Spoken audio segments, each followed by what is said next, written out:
En grandissant, Jaël n'a jamais guéri de ses blessures. La colère a pris la place de la douleur. Il n'a plus aucun respect pour les femmes. Parle avec amertume de sa mère et de son beau-père. Et répète qu'il s'est construit seul, qu'il n'a besoin de personne. Plan, rue en ville. Jaël, adulte, marche vite, casque sur les oreilles, visage fermé. Transition, intérieur, petite chambre. Jaël enlève son blouson, pose ses clés. Allô Jaël? Alors frérot, comment ça va Missa? Toujours en couple, soit? Tu travailles toujours main? Oh. Je gère. Je me suis toujours débrouillé seul. Je n'ai jamais eu besoin de personne, ça ne va pas commencer maintenant. Sa première relation sérieuse lui donne 2 enfants. Sur le papier, il a enfin une famille. Mais sans guérison, tout ce qu'il a reçu, c'est ce qu'il reproduit. Scène, salon. La première femme plie du linge, les 2 enfants jouent au sol.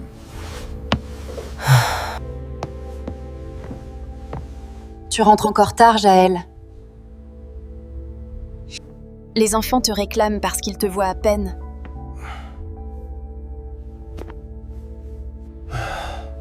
Je travaille, ne me fatigue pas le cerveau ce soir.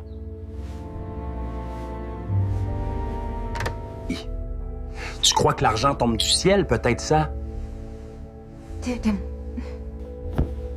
Je ne demande pas un billet. Jaël, je demande un véritable époux et un père pour nos enfants. Ne commence pas, s'il te plaît. Pas ce soir, je suis fatigué. Personne n'a jamais été là pour moi. Et je me suis débrouillé tout seul. Ils feront pareil.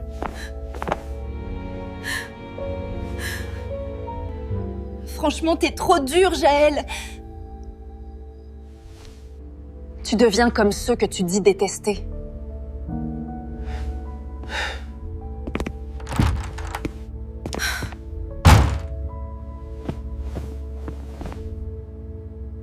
La violence verbale, parfois physique, les infidélités, les disputes. La maison se remplit de cris là où il aurait dû y avoir de la paix. Finalement, la relation explose. Premier couple, 2 enfants. Première séparation.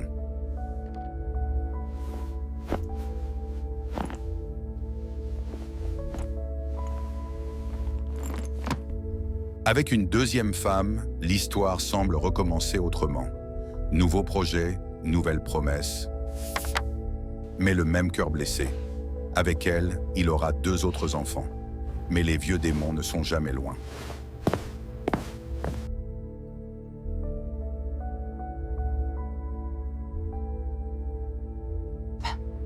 J'ai vu des messages bizarres sur ton téléphone, Jaël.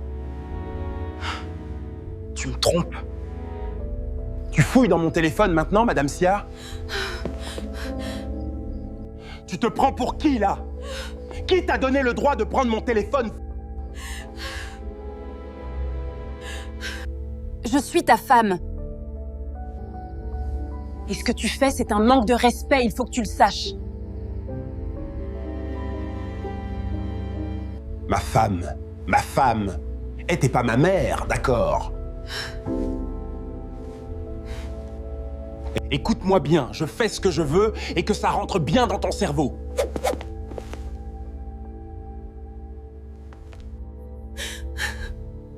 Tu me parles comme si je n'étais rien. C'est ça, l'amour pour toi. Franchement, t'es pitoyable, Jaël. L'amour, c'est un piège. Chacun survit comme il peut. Tu peux me traiter de tous les noms, mais ça m'est complètement égal. Les mêmes disputes, les mêmes blessures. Une fois de plus, la relation se brise. 2e couple, 2 autres enfants qui grandissent entre 2 mondes.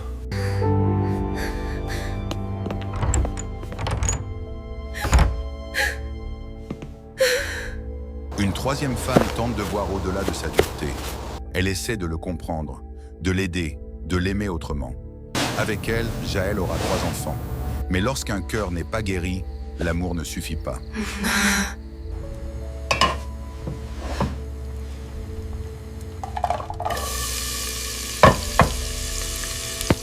Jaël, est-ce que ça va en ce moment? Et tu dors mal? Tu cries la nuit? Tu sais que tu peux m'en parler, chérie. Parler de quoi? Je dors très bien, t'es la seule à entendre des bruits la nuit. Et de toute façon, pourquoi je te parlerais? Tu es devenu psychologue, toi? Arrête de croire que je suis malade. Non. Mais ça peut certainement t'aider à débloquer des choses que tu gardes en toi.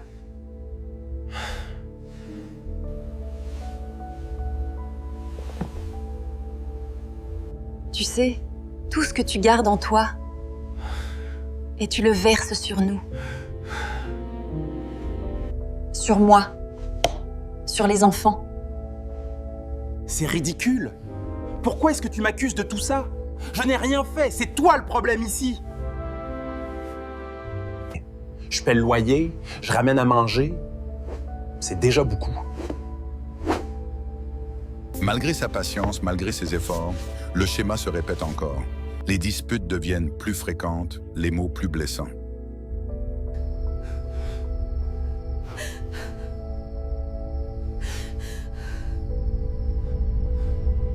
Je n'en peux plus, Jaël. Les cris, ton absence, ta froideur, ta colère.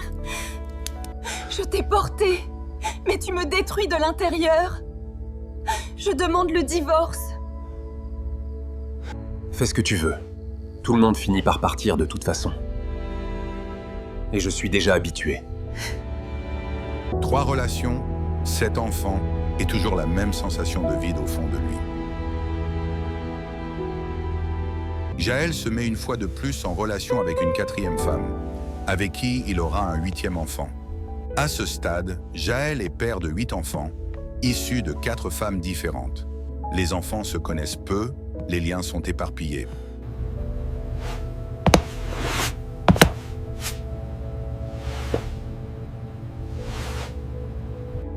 Jaël, rappelle-moi, tu as combien d'enfants exactement? 8 enfants. Pourquoi ça? 8 enfants. Et ils se connaissent tous, point? Non. Pas tous. Chacun vit sa vie. Tout comme moi, j'ai vécu la mienne.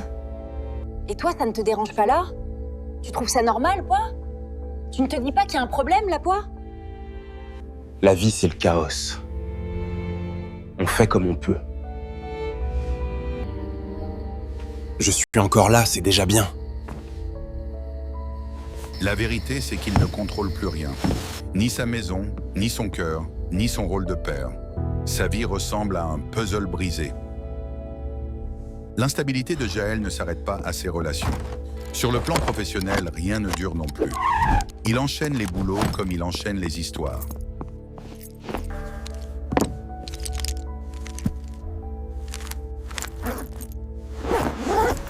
Jaël sur un chantier portant des sacs de ciment, visage fermé. Jaël, tu peux pas venir en retard comme ça tous les jours. Entrepôt, il empile des cartons, l'air absent. Cuisine de resto, tablier, vapeur. Il jette son tablier parce qu'il quitte une fois de plus un travail. Tu t'en vas déjà, Jaël. Ça ne fait même pas 1 mois que t'es là. Ouais. C'est pas pour moi ici. Et puis je ne suis pas du genre à m'attacher aux gens ni au travail. Mais comment tu vas t'en sortir en réagissant comme ça à chaque fois? Je tomberai bien sur quelque chose. Comme toujours. Ne t'inquiète pas pour moi. Rien ne semblait fonctionner, ni le travail, ni les couples, ni sa place de père. En apparence, il avançait selon lui. Mais à l'intérieur, il tournait en rond.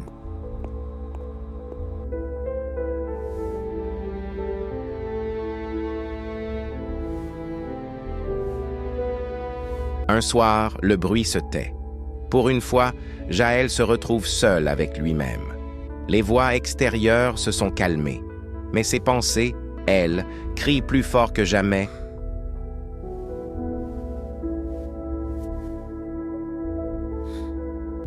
8 enfants, 4 femmes, toujours en train de recommencer à zéro.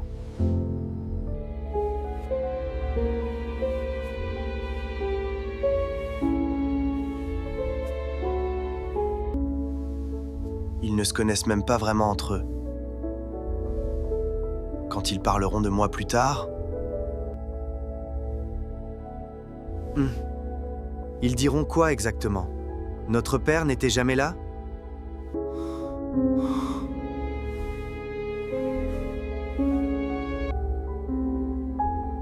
Pourquoi rien ne marche jamais pour moi? C'est moi le problème. Ou bien...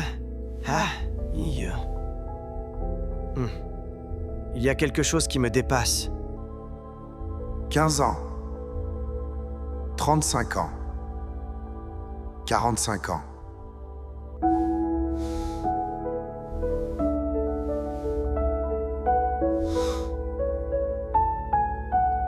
Toujours le chaos.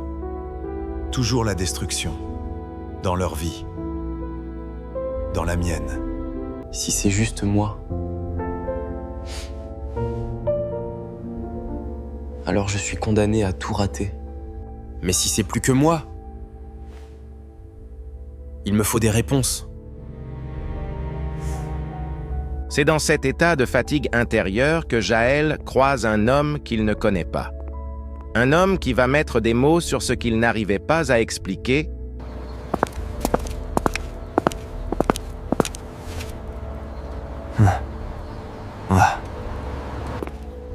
Bonjour monsieur.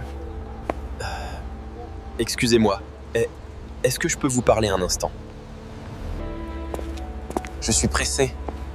Je ne cherche pas de religion. Je ne vous vends pas une religion. Je ne vous connais pas, mais en vous regardant, je vois quelque chose.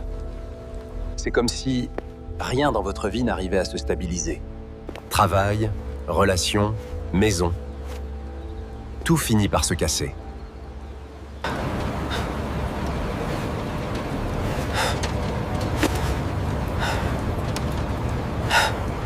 Vous me connaissez d'où? Vous?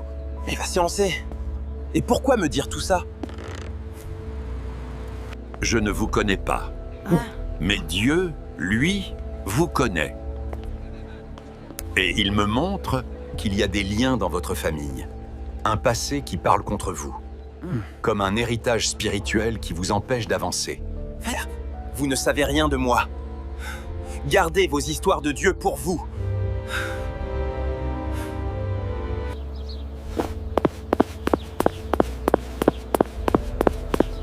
Vous pouvez partir, bien sûr. Mais si un jour vous en avez marre de tourner en rond, venez nous rendre une petite visite.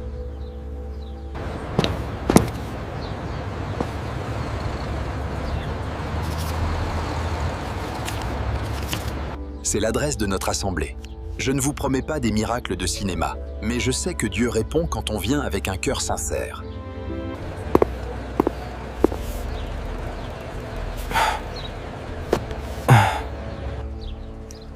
Je ne promets rien. Et je ne comprends rien à ce que vous me racontez. Votre présence n'a pas besoin de promesses. Juste d'une décision.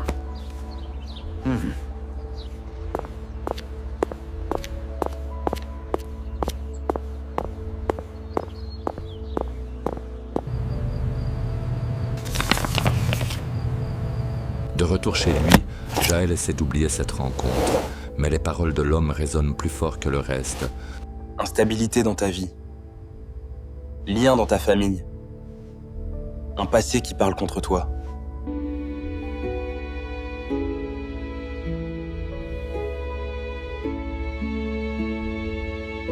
J'ai tout essayé à ma façon. la fuite, la violence, l'orgueil, les femmes. Et je suis toujours au même point. Si je ne fais rien, mes enfants vont payer pour ce que je ne comprends même pas. Je dois agir maintenant.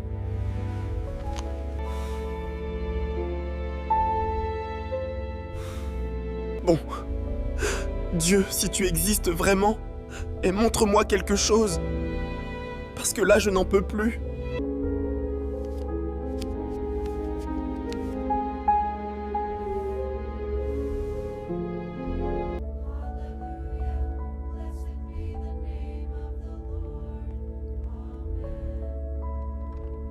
Quelques jours plus tard, Jaël prend une décision.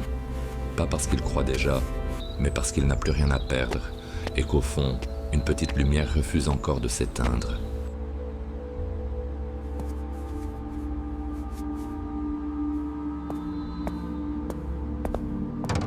Au pire, je perds 1 heure. Au mieux, et je trouve enfin des réponses CI.